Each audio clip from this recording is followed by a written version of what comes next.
ಶಾಂತಿ. ದಿನಾಂಕ 5/8/2024. ಪ್ರಾತಃ ಮುರಳಿ ಬಾಬ್ದಾದ ಮಧುಬನ. ಮಧುರ ಮಕ್ಕಳೇ, ನಿಮ್ಮಲ್ಲಿ ಪ್ರಾಮಾಣಿಕರು ಯಾರೆಂದರೆ ಇಡೀ ಯೂನಿವರ್ಸ್ನ ಸೇವೆ ಮಾಡುತ್ತಾರೆ. ಅನೇಕರನ್ನು ತನ್ನ ಸಮಾನ ಮಾಡಿಕೊಳ್ಳುತ್ತಾರೆ. ಆರಾಮ ಪ್ರಿಯರಾಗುವುದಿಲ್ಲ. ಪ್ರಶ್ನೆ: ನೀವು ಬ್ರಾಹ್ಮಣ ಮಕ್ಕಳು ಯಾವ ಮಾತನ್ನು ಎಂದಿಗೂ ಮಾತನಾಡಲು ಸಾಧ್ಯವಿಲ್ಲ. ಉತ್ತರ: ನೀವು ಬ್ರಾಹ್ಮಣರು ಎಂದಿಗೂ ಈ ರೀತಿ ಹೇಳುವುದಿಲ್ಲ, ಬ್ರಹ್ಮರವರ ಜೊತೆ ನಮ್ಮದು ಯಾವುದೇ ಸಂಬಂಧ ಇಲ್ಲ. ನಾವಂತೂ ನೇರವಾಗಿ ಶಿವಬಾಬಾನನ್ನು ನೆನಪು ಮಾಡುತ್ತೇವೆ ಎಂದು. ಬ್ರಹ್ಮ ತಂದೆಯ ಹೊರತು ಬ್ರಾಹ್ಮಣರು ಎಂದು ಕರೆಸಿಕೊಳ್ಳುವುದಕ್ಕೆ ಸಾಧ್ಯವಿಲ್ಲ. ಯಾರದ್ದು ಬ್ರಹ್ಮರವರೊಂದಿಗೆ ಸಂಬಂಧ ಇಲ್ಲ, ಅಂದರೆ ಯಾರು ಬ್ರಹ್ಮ ಮುಖವಂಶಾವಳಿ ಅಲ್ಲ, ಅವರು ಶೂದ್ರರಾದರು. ಶೂದ್ರರು ಎಂದಿಗೂ ದೇವತೆ ಆಗಲು ಸಾಧ್ಯವಿಲ್ಲ. ಓಂ ಶಾಂತಿ. ಆತ್ಮೀಯ ತಂದೆ ದಾದನ ಮೂಲಕ ಕುಳಿತು ತಿಳಿಸುತ್ತಾರೆ, ಮಕ್ಕಳು ಮ್ಯೂಸಿಯಂ ಅಥವಾ ಪ್ರದರ್ಶನಿಯ ಉದ್ಘಾಟನೆ ಮಾಡಿಸುತ್ತಾರೆ. ಆದರೆ ಉದ್ಘಾಟನೆಯನ್ನಂತೂ ಪಾರಲೌಕಿಕ ತಂದೆ ಎಂದು ಮಾಡಿಬಿಟ್ಟಿದ್ದಾರೆ. ಈಗ ಈ ಶಾಖೆಗಳು ಅಥವಾ ಬ್ರಾಂಚಸ್ ಅನ್ನು ತೆರೆಯುತ್ತಿರುತ್ತಾರೆ. ಪಾಠಶಾಲೆಗಳಂತೂ ಬಹಳ ಬೇಕಲ್ಲವೇ? ಒಂದಂತೂ ಈ ಪಾಠಶಾಲೆ ಇದೆ. ಇದರಲ್ಲಿ ತಂದೆ ಇರುತ್ತಾರೆ. ಇದರ ಹೆಸರನ್ನು ಮಧುಬನ ಎಂದು ಇಡಲಾಗಿದೆ. ಮಕ್ಕಳಿಗೆ ತಿಳಿದಿದೆ, ಮಧುಬನದಲ್ಲಿ ಸದಾ ಮುರಳಿಯನ್ನು ನುಡಿಸುತ್ತಿರುತ್ತಾರೆ. ಯಾರದ್ದು? ಭಗವಂತನದ್ದು. ಈಗ ಭಗವಂತನಂತೂ ನಿರಾಕಾರ ಆಗಿದ್ದಾರೆ. ಸಾಕಾರ ರಥನ ಮೂಲಕ ಮುರಳಿಯನ್ನು ನುಡಿಸುತ್ತಾರೆ. ಅವರ ಹೆಸರನ್ನಿಡಲಾಗಿದೆ ಭಾಗ್ಯಶಾಲಿ ರಥ. ಇವರನ್ನಂತೂ ಯಾರು ಬೇಕಿದ್ದರೂ ತಿಳಿಯಲು ಸಾಧ್ಯವಿದೆ. ಇವರಲ್ಲಿ ತಂದೆ ಪ್ರವೇಶ ಮಾಡುತ್ತಾರೆ. ಇದನ್ನಂತೂ ನೀವು ಮಕ್ಕಳೇ ತಿಳಿಯುತ್ತೀರಿ. ಬೇರೆಯವರಂತೂ ಯಾರು ರಚಯಿತನನ್ನಾಗಲಿ ರಚನೆಯ ಆದಿ ಮಧ್ಯ ಅಂತ್ಯವನ್ನಾಗಲಿ ತಿಳಿದಿಲ್ಲ. ಕೇವಲ ಗಣ್ಯ ವ್ಯಕ್ತಿ, ಗವರ್ನರ್ ಇತ್ಯಾದಿ ಇದ್ದರೆ ಅವರಿಂದ ಉದ್ಘಾಟನೆ ಮಾಡಿಸುತ್ತಾರೆ. ಇದನ್ನು ಸಹ ಬಾಬಾ ಯಾವಾಗಲೂ ಬರೆಸುತ್ತಾರೆ, ಯಾರಿಂದ ಉದ್ಘಾಟನೆ ಮಾಡಿಸುತ್ತೀರೋ ಅವರಿಗೆ ಮೊದಲು ಪರಿಚಯ ಕೊಡಬೇಕು. ತಂದೆ ಹೇಗೆ ಹೊಸ ಜಗತ್ತಿನ ಸ್ಥಾಪನೆ ಮಾಡುತ್ತಾರೆ ಎಂದು. ಅವರದ್ದು ಈ ಬ್ರಾಂಚ್ ತೆರೆಯುತ್ತಿದೆ.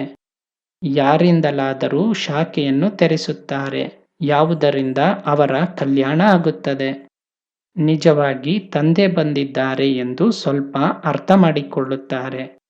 ಬ್ರಹ್ಮನ ಮೂಲಕ ವಿಶ್ವದಲ್ಲಿ ಶಾಂತಿಯ ರಾಜ್ಯದ ಅಥವಾ ಆದಿ ಸನಾತನ ದೇವತಾ ಧರ್ಮದ ಸ್ಥಾಪನೆ ಆಗುತ್ತಿದೆ. ಅದರ ಉದ್ಘಾಟನೆಯಂತೂ ಆಗಿ ಹೋಗಿದೆ. ಈಗ ಈ ಬ್ರಾಂಚಸ್ ತೆರೆಯುತ್ತಿರುತ್ತಾರೆ. ಹೇಗೆ ಬ್ಯಾಂಕ್ನ ಬ್ರಾಂಚಸ್ ತೆರೆಯುತ್ತಾ ಹೋಗುತ್ತಾರೆ. ತಂದೆನೇ ಬಂದು ಜ್ಞಾನ ಕೊಡಬೇಕು. ಈ ಜ್ಞಾನ ಪರಮಪಿತ ಪರಮಾತ್ಮನಲ್ಲಿಯೇ ಇರುತ್ತದೆ. ಆದ್ದರಿಂದ ಅವರಿಗೆಯೇ ಜ್ಞಾನದ ಸಾಗರ ಎನ್ನುತ್ತಾರೆ. ಆತ್ಮೀಯ ತಂದೆಯಲ್ಲಿ ಆತ್ಮೀಯ ಜ್ಞಾನ ಇದೆ. ಅವರು ಬಂದು ಆತ್ಮಗಳಿಗೆ ಕೊಡುತ್ತಾರೆ. ತಿಳಿಸುತ್ತಾರೆ, ಹೇ ಮಕ್ಕಳೇ, ಹೇ ಆತ್ಮಗಳೇ, ನೀವು ತನ್ನನ್ನು ಆತ್ಮನೆಂದು ತಿಳಿಯಿರಿ. ಆತ್ಮ ಎಂಬ ಹೆಸರಂತೂ ಸಾಮಾನ್ಯವಾಗಿದೆ. ಮಹಾನ್ ಆತ್ಮ, ಪುಣ್ಯಾತ್ಮ, ಪಾಪಾತ್ಮ ಎನ್ನುತ್ತಾರೆ. ಅಂದ ಮೇಲೆ ಆತ್ಮಕ್ಕೆ ಪರಮಪಿತ ಪರಮಾತ್ಮ ತಂದೆ ತಿಳಿಸುತ್ತಿದ್ದಾರೆ. ತಂದೆ ಏಕೆ ಬಂದಿದ್ದಾರೆ? ಖಂಡಿತ ಮಕ್ಕಳಿಗೆ ಆಸ್ತಿ ಕೊಡಲು. ಅನಂತರ ಸತೋಪ್ರಧಾನ ಹೊಸ ಜಗತ್ತಿನಲ್ಲಿ ಬರಬೇಕು. ವಿಶ್ವದ ಇತಿಹಾಸ ಭೂಗೋಳ ಪುನರಾವೃತ್ತಿ ಎನ್ನುತ್ತಾರೆ. ಹೊಸದು ಅಥವಾ ಹಳೆಯ ಜಗತ್ತು ಮನುಷ್ಯರದ್ದೇ ಆಗಿದೆ. ತಂದೆ ಹೇಳುತ್ತಾರೆ, ನಾನು ಹೊಸ ಜಗತ್ತನ್ನು ರಚಿಸಲೆಂದು ಬಂದಿದ್ದೇನೆ. ಮನುಷ್ಯರ ಹೊರತಾಗಿ ಅಂತೂ ಜಗತ್ತು ಇರುವುದಿಲ್ಲ. ಹೊಸ ಜಗತ್ತಿನಲ್ಲಿ ದೇವತೆಗಳ ರಾಜ್ಯ ಇತ್ತು. ಅದರದ್ದು ಈಗ ಪುನಃ ಸ್ಥಾಪನೆ ಆಗುತ್ತಿದೆ. ಈಗ ನೀವು ಮಕ್ಕಳು ಶೂದ್ರರಿಂದ ಬ್ರಾಹ್ಮಣರಾಗಿದ್ದೀರಿ. ಅನಂತರ ನಿಮ್ಮನ್ನು ಬ್ರಾಹ್ಮಣರಿಂದ ದೇವತೆ ಮಾಡಲು ಬಂದಿದ್ದೇನೆ. ನೀವು ಇದನ್ನು ಸಹ ತಿಳಿಸಲು ಸಾಧ್ಯವಿದೆ, ತಂದೆ ಈ ರೀತಿ ತಿಳಿಸುತ್ತಾರೆ ಎಂದು. ನೀವು ಹೊಸ ಜಗತ್ತಿಗೆ ಹೇಗೆ ಹೋಗಲು ಸಾಧ್ಯ? ಈಗಂತೂ ನೀವಾತ್ಮ ಪತಿತ ವಿಕಾರಿಯಾಗಿದ್ದೀರಿ. ನೀವೇ ಈಗ ನಿರ್ವಿಕಾರಿಯಾಗಬೇಕು. ಜನ್ಮ ಜನ್ಮಾಂತರಗಳ ಪಾಪದ ಹೊರೆ ತಲೆಯ ಮೇಲೆ ಇದೆ. ಪಾಪ ಎಂದಿನಿಂದ ಶುರುವಾಗುತ್ತದೆ? ತಂದೆ ಎಷ್ಟು ವರ್ಷಗಳಿಗಾಗಿ ಪುಣ್ಯಾತ್ಮರನ್ನಾಗಿ ಮಾಡುತ್ತಾರೆ? ಇದನ್ನು ಸಹ ನೀವು ಮಕ್ಕಳು ಈಗ ತಿಳಿದಿದ್ದೀರಿ. 84 ಜನ್ಮ ನೀವು ಪುಣ್ಯಾತ್ಮ ಆಗಿ ಇರುತ್ತೀರಿ. ಅನಂತರ ಪಾಪಾತ್ಮರಾಗುತ್ತೀರಿ. ಎಲ್ಲಿ ಪಾಪ ಆಗುತ್ತದೆ ಅಲ್ಲಿ ದುಃಖವೇ ಆಗುತ್ತದೆ. ಪಾಪ ಯಾವುದಾಗಿದೆ? ಅದನ್ನು ಸಹ ತಂದೆ ತಿಳಿಸುತ್ತಾರೆ. ಒಂದಂತೂ ನೀವು ಧರ್ಮದ ನಿಂದನೆ ಮಾಡುತ್ತೀರಿ. ಎಷ್ಟೊಂದು ನೀವು ಪತಿತರಾಗಿದ್ದೀರಿ. ಹೇ ಪತಿತ ಪಾವನ ಬಾ ಎಂದು ನನ್ನನ್ನು ಕರೆಯುತ್ತಾ ಬಂದಿದ್ದೀರಿ. ಅದುವೇ ಈಗ ನಾನು ಬಂದಿದ್ದೇನೆ. ಪಾವನ ಮಾಡುವಂತಹ ತಂದೆಗೆ ನೀವು ಬೈಗುಳ ನಿಂದನೆ ನೀಡಿದಿರಿ. ಆದ್ದರಿಂದ ಹೇ ಪ್ರಭು, ಜನ್ಮ ಜನ್ಮಾಂತರದ ಪಾಪಿಯಾಗಿದ್ದೇನೆ ಎಂದು ಹೇಳುತ್ತಾರೆ. ಬಂದು ಪಾವನ ಮಾಡಿ. ಅಂದ ಮೇಲೆ ತಂದೆ ತಿಳಿಸುತ್ತಾರೆ, ಯಾರು ಎಲ್ಲರಿಗಿಂತ ಜಾಸ್ತಿ ಜನ್ಮ ತೆಗೆದುಕೊಂಡಿದ್ದಾರೆ ಅವರದ್ದೇ ಬಹಳ ಜನ್ಮಗಳ ಅಂತ್ಯದಲ್ಲಿ ಪ್ರವೇಶ ಮಾಡುತ್ತೇನೆ.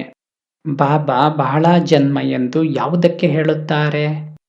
ಮಕ್ಕಳೇ, 84 ಜನ್ಮಗಳಿಗೆ.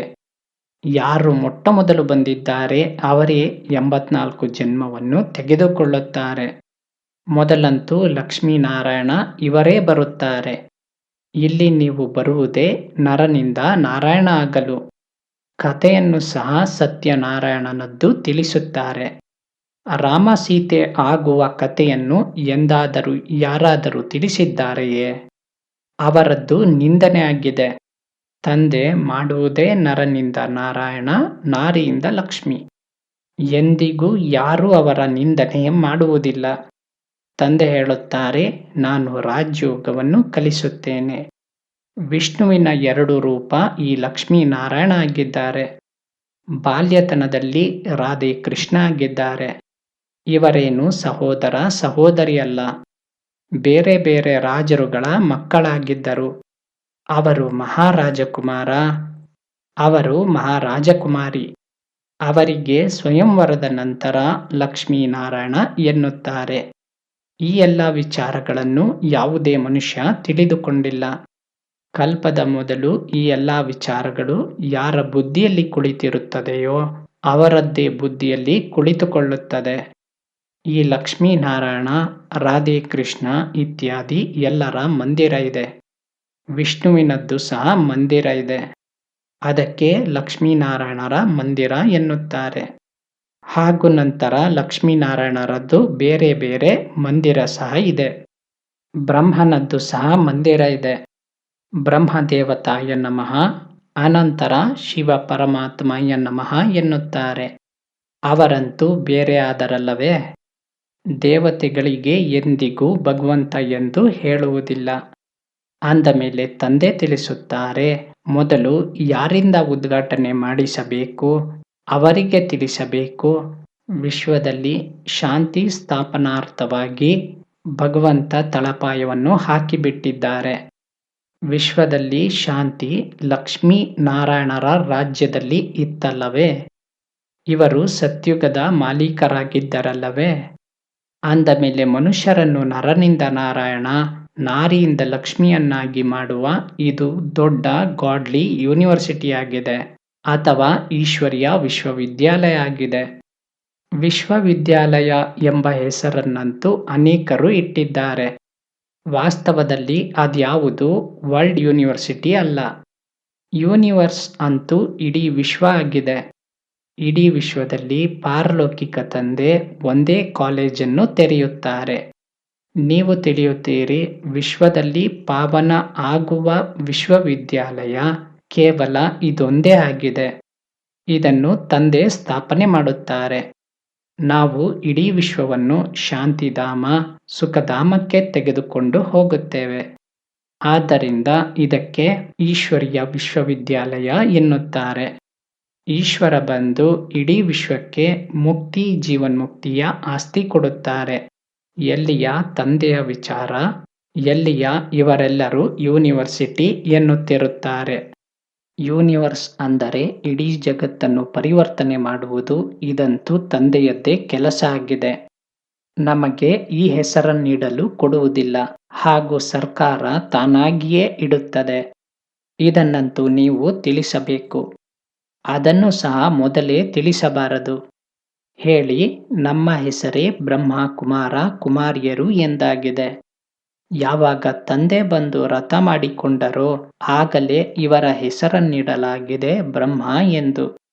ಪ್ರಜಾಪಿತ ಎಂಬ ಹೆಸರಂತೂ ಪ್ರಸಿದ್ಧ ಆಗಿದೆ ಅಲ್ಲವೇ? ಅವರು ಎಲ್ಲಿಂದ ಬಂದರು? ಅವರ ತಂದೆಯ ಹೆಸರೇನು? ಬ್ರಹ್ಮನನ್ನು ದೇವತೆ ಎಂದು ತೋರಿಸುತ್ತಾರಲ್ಲವೇ? ದೇವತೆಗಳ ತಂದೆಯಂತೂ ಖಂಡಿತ ಪರಮಾತ್ಮನೇ ಆಗಿರಬೇಕು. ಅವರು ರಚಯಿತನಾಗಿದ್ದಾರೆ. ಬ್ರಹ್ಮನಿಗೆ ಮೊಟ್ಟಮೊದಲ ರಚನೆ ಎನ್ನುತ್ತಾರೆ. ಅವರ ತಂದೆ ಶಿವಬಾಬಾ ಆಗಿದ್ದಾರೆ. ನಾನು ಇವರಲ್ಲಿ ಪ್ರವೇಶ ಮಾಡಿ ಇವರ ಪರಿಚಯ ನಿಮಗೆ ಕೊಡುತ್ತೇನೆ ಎಂದು ಅವರು ಹೇಳುತ್ತಾರೆ. ಅಂದ ಮೇಲೆ ಮಕ್ಕಳು ತಿಳಿಸಬೇಕು, ಇದು ಈಶ್ವರಿಯ ಮ್ಯೂಸಿಯಂ ಆಗಿದೆ. ತಂದೆ ಹೇಳುತ್ತಾರೆ, ಹೇ ಪತಿತ ಪಾವನ ಬಾ, ಬಂದು ಪತಿತರಿಂದ ಪಾವನ ಮಾಡು ಎಂದು ನನ್ನನ್ನೇ ಕರೆದಿದ್ದಾರೆ. ಈಗ ಹೇ ಮಕ್ಕಳೇ, ಹೇ ಆತ್ಮಗಳೇ, ನೀವು ತನ್ನ ತಂದೆಯನ್ನು ನೆನಪು ಮಾಡಿ, ಆಗ ಪತಿತರಿಂದ ಪಾವನರಾಗುತ್ತೀರಿ. ಮನ್ಮನಾಭವ ಈ ಶಬ್ದವಂತೂ ಗೀತೆಯದ್ದೇ ಆಗಿದೆ. ಭಗವಂತ ಒಬ್ಬರೇ ಜ್ಞಾನದ ಸಾಗರ, ಪತಿತ ಪಾವನ ಆಗಿದ್ದಾರೆ. ಶ್ರೀಕೃಷ್ಣನಂತೂ ಪತಿತ ಪಾವನ ಆಗಲು ಸಾಧ್ಯವಿಲ್ಲ. ಅವರು ಪತಿತ ಜಗತ್ತಿನಲ್ಲಿ ಬರಲು ಸಾಧ್ಯವಿಲ್ಲ. ಪತಿತ ಜಗತ್ತಿನಲ್ಲಿ ಪತಿತ ಪಾವನ ತಂದೆನೇ ಬರುತ್ತಾರೆ. ಈಗ ನನ್ನನ್ನು ನೆನಪು ಮಾಡಿ, ಆಗ ಪಾಪ ಭಸ್ಮ ಆಗುತ್ತದೆ. ಎಷ್ಟು ಸಹಜ ವಿಚಾರ ಆಗಿದೆ.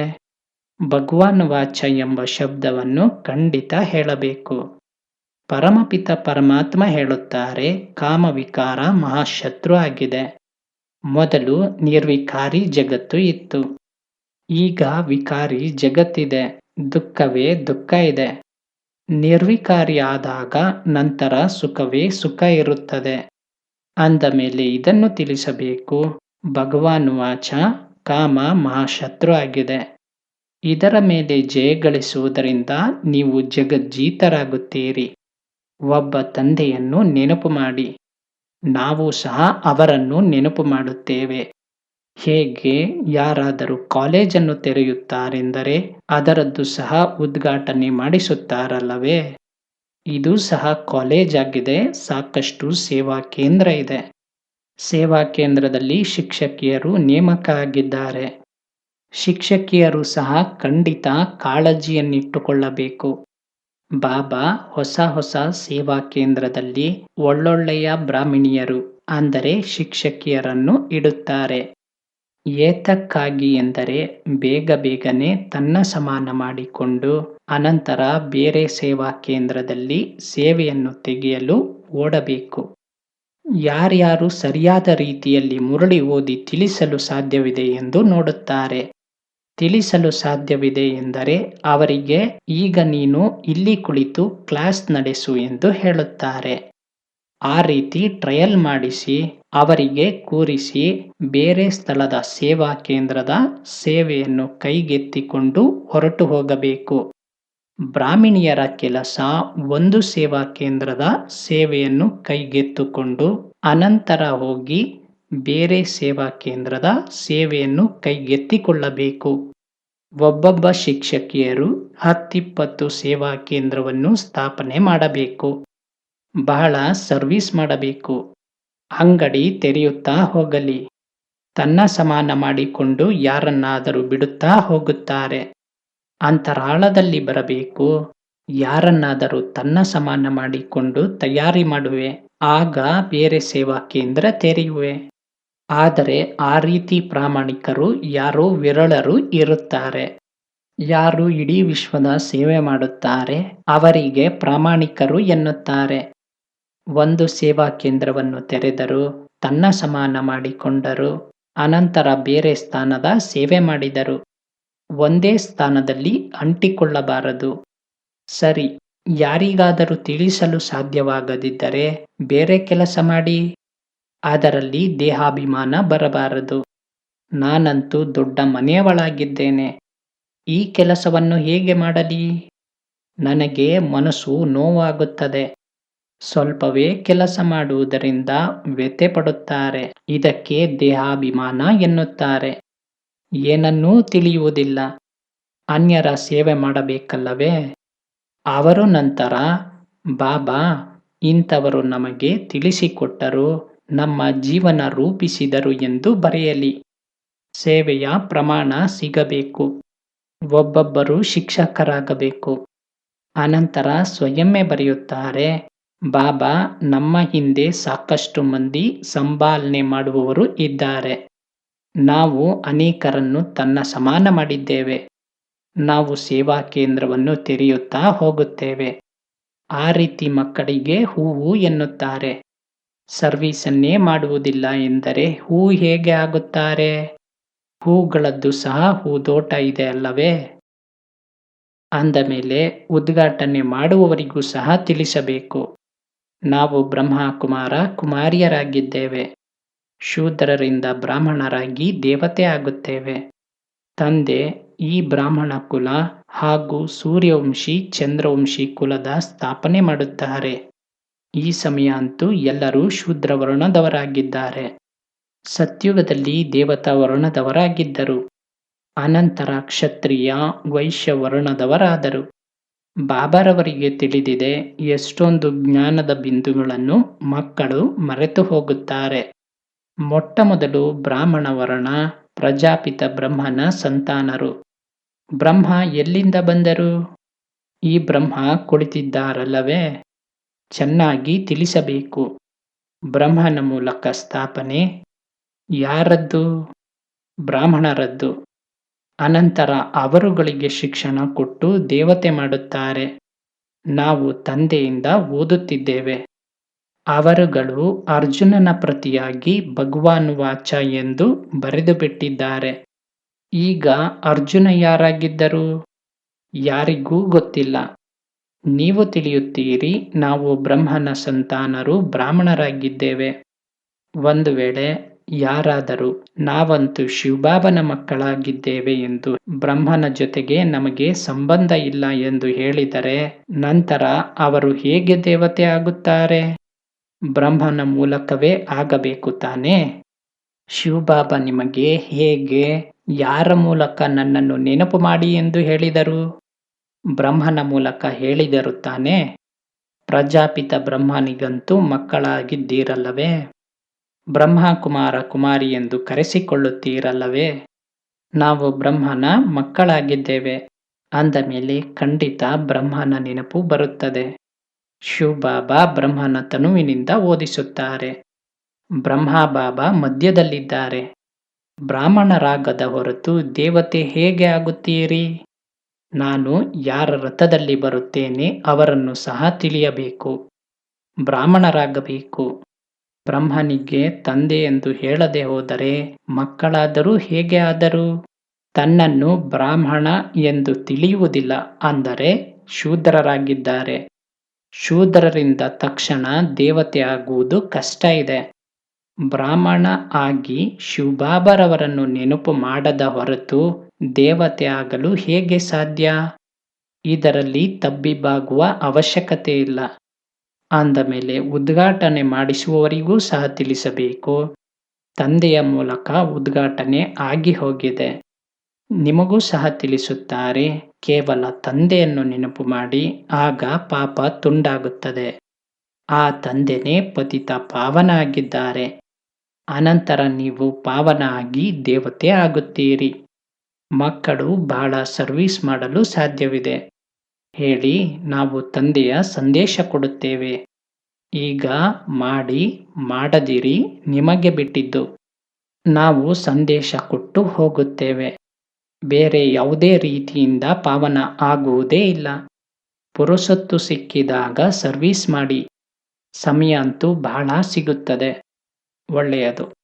ಮಧುರಾತಿಮಧುರ ಅಗಲಿ ಸಿಕ್ಕಿರುವ ಮಕ್ಕಳ ಪ್ರತಿ ಮಾತಾಪಿತಾ ಬಾಬ್ದಾದಾರವರ ನೆನಪು, ಪ್ರೀತಿ ಹಾಗೂ ಸುಪ್ರಭಾತ. ಆತ್ಮೀಯ ಮಕ್ಕಳಿಗೆ ಆತ್ಮೀಯ ತಂದೆಯ ನಮಸ್ಕಾರ. ಆತ್ಮೀಯ ತಂದೆಗೆ ಆತ್ಮೀಯ ಮಕ್ಕಳ ನಮಸ್ಕಾರಗಳು. ಧಾರಣೆಗಾಗಿ ಮುಖ್ಯ ಸಾರ: ಹೊಸ ಹೊಸ ಸೇವಾ ಕೇಂದ್ರವನ್ನು ವೃದ್ಧಿ ಮಾಡಲು ತನ್ನ ಸಮಾನ ಮಾಡಿಕೊಳ್ಳುವ ಸೇವೆ ಮಾಡಬೇಕು. ಸೇವಾ ಕೇಂದ್ರವನ್ನು ತೆರೆಯುತ್ತಾ ಸಾಗಿ. ಒಂದು ಸ್ಥಳದಲ್ಲಿ ಕುಳಿತುಕೊಳ್ಳಬಾರದು. 2. ಹೂಗಳ ಹೂದೋಟವನ್ನು ತಯಾರಿ ಮಾಡಬೇಕು. ಪ್ರತಿಯೊಬ್ಬರನ್ನು ಹೂವನ್ನಾಗಿ ಮಾಡಿ ಅನ್ಯರನ್ನು ತನ್ನ ಸಮಾನ ಹೂವು ಮಾಡಬೇಕು. ಯಾವುದೇ ಸೇವೆಯಲ್ಲಿ ದೇಹ ಅಭಿಮಾನ ಬರದಿರಲಿ.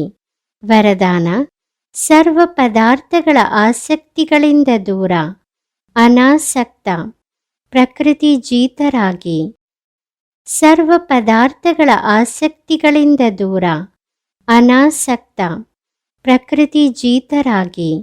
ಒಂದು ವೇಳೆ ಯಾವುದೇ ಪದಾರ್ಥ ಕರ್ಮೇಂದ್ರಿಯಗಳನ್ನು ವಿಚಲಿತ ಮಾಡುತ್ತದೆ ಅಂದರೆ, ಆಸಕ್ತಿಯ ಭಾವನೆ ಉತ್ಪನ್ನವಾಗುತ್ತದೆ ಎಂದರೆ ಭಿನ್ನರಾಗಲು ಸಾಧ್ಯವಿಲ್ಲ.